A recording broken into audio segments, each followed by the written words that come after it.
O Ministério da Agricultura e Pecuária recebe reforço de R$ 200 milhões para trabalhar no combate à influenza aviária. Alerta aqui no Brasil e a gente vai continuar acompanhando. Daqui a pouco a gente tem uma entrevista aqui no Jornal da Manhã com o Dr. Jean Gorenstein falando sobre as preocupações no Brasil. Enquanto isso, o Ministério da Agricultura anunciou 5 novos focos de gripe aviária no Espírito Santo. O estado é o que mais concentra os casos da doença. Informação de Misael Mainetti.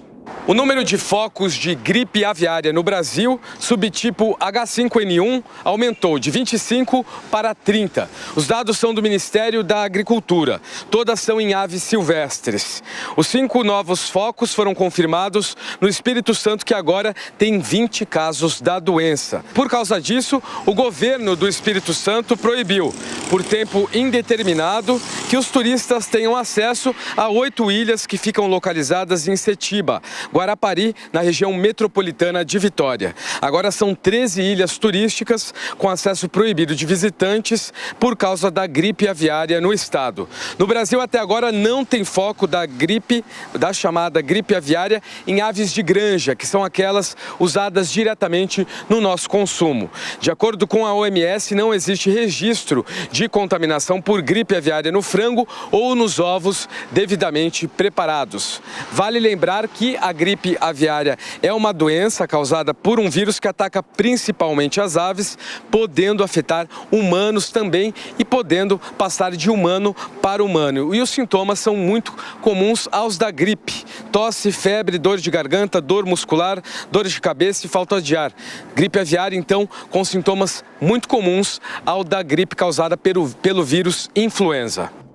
Bom, e as ações do Ministério da Saúde, a Beatriz Manfredini traz as últimas informações. Bem-vinda, Beatriz.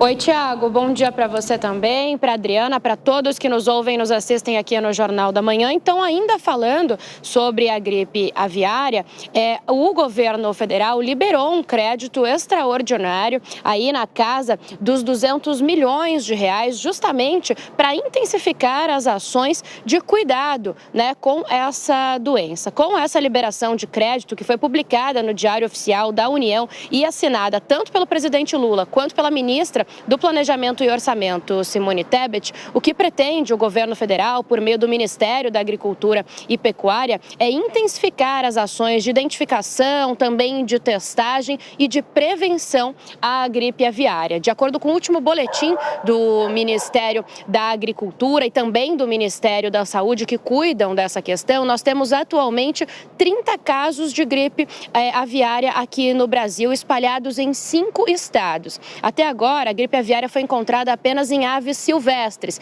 e não em aves de granja. Esses estados que concentram esses 30 casos são, Bahia, São Paulo, Rio Grande do Sul, Rio de Janeiro e Espírito Santo. E a gente tem que dar uma atenção especial para o Espírito Santo, que concentra 20 desses 30 casos, ou seja, 66% dos casos de gripe aviária estão no Espírito Santo, estado que, inclusive, proibiu a visitação de turistas em 13 ilhas, justamente aí para tentar fazer com que esses casos não continuem se espalhando e que essa contaminação não piore. Além desses 30 casos confirmados, o Ministério da Saúde e o Ministério da Agricultura e Pecuária avisam que outros 7 casos suspeitos estão sob investigação, casos suspeitos, e mais de 1.000 outros já foram descartados até o momento. Então, essa liberação de crédito ela já aconteceu para intensificar as ações de cuidado. Lembrando, que o país foi colocado ali numa situação de emergência zoossanitária por 180 dias para cuidar desses casos de gripe aviária e que o Ministério da Agricultura e Pecuária recomenda o seguinte: eles avisam que a contaminação se dá pelo contato, com aves que estão contaminadas, que já estão doentes ou que estão mortas. Portanto, qual que é a orientação do governo federal? Se alguém encontrar uma ave nessa situação, não recolher, não tocar, chamar um serviço veterinário que esteja mais próximo, porque eles vão saber lidar com aquela ave da melhor forma possível. Tiago. Sem dúvida, o alerta é importante, não é, Beatriz? A gente continua acompanhando e discutindo esse assunto no Jornal da Manhã. Até mais tarde.